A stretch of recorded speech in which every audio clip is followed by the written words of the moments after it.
Anteeksi. Kauanko tässä vielä menee? Mekin odottelemme vielä lisätietoja, mutta eiköhän me pian päästä liikkeelle. Ei minulla ole aikaa odottaa. Mun on pakko olla tänään Pariisissa. Tuolla on meidän koneen kapteeni. Mä voin kysyä häneltä, mikä tilanne on. Ei älkää. Ei siitä ole mitään vaivaa. Kyllä hänellä on varmaan muuta mietittävää. Ei mulla nyt niin kiire ole. Onko teillä kaikki hyvin? Te olette ihan kalpea. Totuus on se, että mulla on lentopelko. Että voitteko te tuoda konjakkia hermojen rauhoittamiseksi? Minä tuon heti. Ja olkaa ihan huoletta. Kapteeni Kaukovaara on erittäin kokenut lentäjä. Etkä sä nyt, Lasse, voi käydä talon vieraan päälle. Mä olin tulossa sun luo, mutta toi kävi mun kimppuun. Ai sä olit tulossa sun luo? Oot sä ruvennut kaveraamaan tämän tyypin kanssa? Kristo on mun ystävä, entä sitten? Kai sä tiesit, että se on myös raiskaaja. Ethän sä nyt voi tuomita ihmistä loppuelämäksi jonkun jutun takia, jonka se on tehnyt nuorena. Sä et ihan selvästi tiedä kaikkea. Toi tyyppi on Julian isä. Kuule, mä tiedän. No senhän takia mä just pyysin Tanjaa pyytämään Kristoa Julialle elinluovuttajaa. Eli sä tiedät, että toi tyyppi raiskas Tanjan ja sä oot silti sen kaveri Tanjan tunteesta vai? Totta kai mä välitän Tanjasta. Just senhän takia mä pyysin Kristoa auttamaan. Tapasit sä Tanjan? No juu, mutta se elinsiirtojuttu se ei onnistu. Joo, koska sä et välitä sun ainoasta tyttärestä. Hei, nyt lopetat! Kato. Hei, nyt mä ymmärrän. Sä oot ruvennut ryyppäämään ja tää on sun ryyppykaveri. Te ansaitsette toisen. Se on kyllä tosi törkeätä arvostella muiden ratkaisuja, kun sä olit sinä, joka jätit minut pulaa. En olisi millään saanut hoidettua Happy Homesin asiakkaita ilman apua. Miten sä vaan päätit palkata Niinan? Eihän sillä olisi koulutusta eikä kokemusta tälle alalle. No ei ollut mullakaan, mutta hyvin Niina pärjää. Se on saanut jo vaikka kuinka monta asuntoa myytyä. Se ei nyt tässä se pointti. No mikä sitten on? Me ollaan varaa maksaa 3 palkkaa, nyt meitä on 4. Sä et voi ymmärtää, millaisessa tilanteessa mä olin. Toimistolla oli ihan hirveä jono ja asiakkaat alkoi käydä tosi vihaisiksi. Olisit palkannut väliaikaista kiireapua. Miksi sun heti piti tehdä Niinasta vakituinen? No en mä tajunnut ajatella, kun oli niin kauhea kiire. Mun on pakko irtisanoa Niina. Se on tosi hyvä myyjä. No ei auta. Vai haluat sä, että mä annan sulle kenkään? Eipä tarvitse siivota sun sotkuja koko ajan.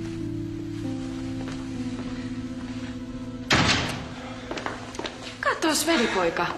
Missä sä oot piileskellyt? Mä oon yrittänyt soittaa sulle monta kertaa. No, mä olin Las Vegasissa lomalla eikä ollut puhelin koko ajan päällä. Siis miten niin? Ja kenen kanssa?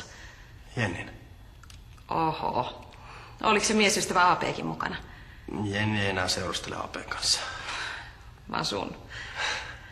Onneksi olkoon, sä oot aika nopea liikkeissäsi. No, miten sen totta?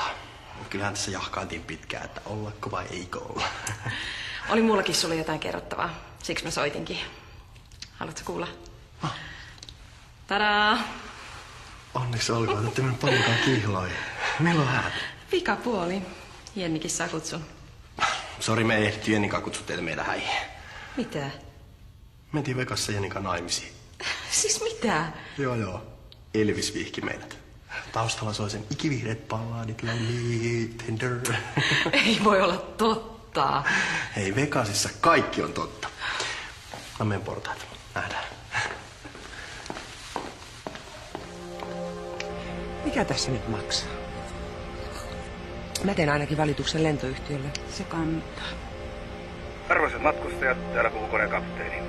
Valitettavasti joudun ilmoittamaan, että polttoainejärjestelmässä ilmenneen teknisen vian vuoksi tämä kone ei lennä tänään. Ohjaamme teidät se oli siinä sitten. matkustusaulaan odottelemaan lisäohjeita. Anteeksi. Pahoittelemme Mä tapaa. kysyisin korvaavasta lennosta. Me järjestämme uutta konetta ja pääsemme matkaan ehkä 2 tunnin sisällä. En mä niinkään sitä vaan, että onko sillä lennolla sama kapteeni? Rouva, te voitte olla aivan rauhassa. Kapteeni Kaukovaara osaa kyllä asiassa. Vika ole hänen. Mä haluan lentää toisella lennolla, vaikka huomenna. Mä yritin selittää Tanjalle, että mä en voi terveyssyistä luovuttaa munuaista Julialle, mutta se oli niin kiihkeässä tilassa, että ei se mitään ymmärtänyt. Sun terveys on alkanut reistailla. No nuorena tuli vähän tiiviisti otettua kuppia. Niin, että munuaiset on aika puolitehoisia. Et sä oo kertonut. No sillä nyt ei paljon kerskaa. Näin se Lasse kans on. Kyllä se nyt ensin vois vähän kuunnella ennen kuin se rupeaa jakelee tuomioita. No, tällainen tämä maailma on. Yksi virhe ja saat kuulla siitä koko elämässä. Ja sun ajatus siitä Julian auttamisesta oli kaunis. Mä antaisin oman munuaiseni Julialle heti. tässä paikassa kaivaisin vaikka omin käsi, jos olisi mahdollista. No miten sä pärjäät niiden munuaisten kanssa? Joo, no nää meidän pikku drinksut nyt mitään haittaa tehdä. Mitä mun olisi muka pitänyt tehdä? Hyvä, että mä sain sitä herra toimitusjohtajaa edes kiinni sieltä Vegasista, kun samaan aikaan mulla pukkas asiakkaita ovista ja ikkunoista. Salla, hei. Sulla oli täysoikeus palkata firmaa lisää väkeä, varsinkin nyt, kun Tanjankin tilanne on mikä on. No niin. Ja Ossi valittaa jostain palkoista. Se pitäisi tajuta, että Niinan avulla me voidaan kasvattaa firmaa ja kohta palkata vielä enemmän väkeä töihin. Sä teet Happy Homesin maineelle suuren palveluksen. Asiakkaat, nehän olisi voinut vaihtaa välittäjää puutteellisen palvelun takia. No nimenomaan. Miksi mä en tajunnut sanoa Ossille tota? Tosi harmi vaan, jos Niina saa potkut mun takia. Puhu sille Ossille ja käske se pyytää anteeksi. Sä toimit täysin firman etujen mukaisesti ja yrittäjänä Ossinkin pitäisi ymmärtää se. Aivan. Ossin pitäisi kiittää mua. Mä olen täysin samaa mieltä, että asunnon kunto ei ole kaksinen, mutta toisaalta te saisitte remontoida sen mieleiseksenne. Mitä jos palattaisiin näihin yksityiskohtiin vielä huomenna? Hienoa. Kiitos. Hei hei. Helsingin kadun 2 on myyty. Se luukku, missä on kylppäri rikki. Niin. Tää onkin yllättävän helppoa ja hauskaa hommaa. Se murju on ollut meillä myynnissä kuukausia. Miten sait sen kaupaksi? Annoin ostajalle vinkkejä, miten se voi sisustaa halvalla hienoksi ja vihjasi yhdestä tutusta remonttimiehestä. Vau. Wow. Ai niin, sulla oli jotain asiaa. Eikö mä tulin tsekkaamaan, että sä et rasita liikaa ittees? Tulithan sä itekin töihin? Joo, pitää noita paperihommia vähän hoidella lomajiltä. Hyviä uutisia. Sain teidät siirrettyä huomisaamun lennolle. Voi te olette enkeli. Miten voi kiittää tarpeeksi? Mutta eihän nyt matkustajien lipunvaihto kuulu lentoemäntien toimenkuvaan. Kieltämättä ei. Mutta minä halusin auttaa, kun teillä on se lentopelko. Pärjäättekö te nyt varmasti? Pakkohan se on pärjätä. Me ei Itämeren alle ole vielä tajuttu rakentaa junarataa tällaisille pelkureille. Hyvää matkaa. Oi Samperi. Iiris. Heipä. Tässä olisi rouva salaatti. Tässä olisi vapaa paikka. Onneksi olkoon. Ai mistä? Siitä, että susta on tullut rouva. Ossi kertoi kaiken. Ai se juttu, niin. No mikäs muu? Tosi olimme kyllä vähän pettynyt, koska olisimme mielelläni ottanut osaa pikkuveljen häihin. Se tapahtui niin yllättäen ja oli vähän erikoinen tilaisuus. Joo, mä kuulin sitä Elviksestä. Meillä on Panun kanssa ihan samat suunnitelmat, vaikka me mennäänkin naimisiin täällä Suomessa, maistraatissa. Tulisit sä Ossin avekkina meidän juhliin? Me ollaan vähän niin kuin sukulaisia. Mä oon ihan varma, että meistä tulee oikein hyvät ystävät. Kuule Veera, sä oot tainnut ymmärtää vähän väärin. Ei me menty oikeasti naimisiin Ossin kanssa. Ne oli vaan semmoiset leikkihäät. Me hassuteltiin.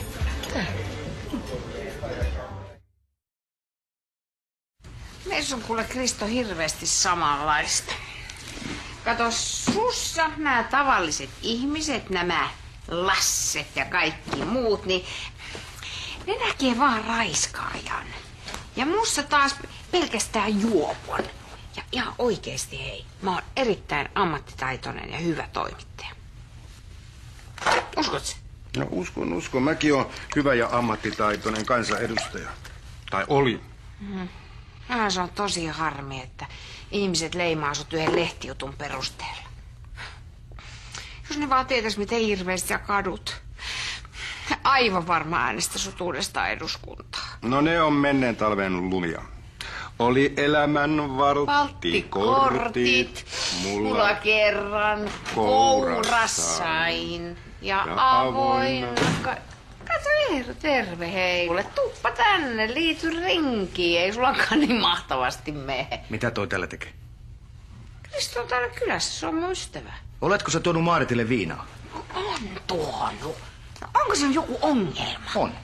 On se ongelma. Sulla on paha alkoholiongelma. Ja oletko sä unohtanut, mitä tuo mies on tehnyt? Kuule hei, mä saan ryypätä täällä ihan kenen kanssa mä haluan. Mä saan viettää iltaa ihan kenen kanssa mä haluan. Hei, pyydän muistuttaa. Tämä täällä on minun asuntoni ja sä oot täällä vieraan. Mun taitaa nyt olla parempi lähteä menemään. Ei, sun ei ihan oikeasti tarvitse lähteä minnekään. Nyt on kyllä aika myöhä jo, että nähdään. Mikä sua oikein riivaa? Nyt sä loukkasit Kristoa.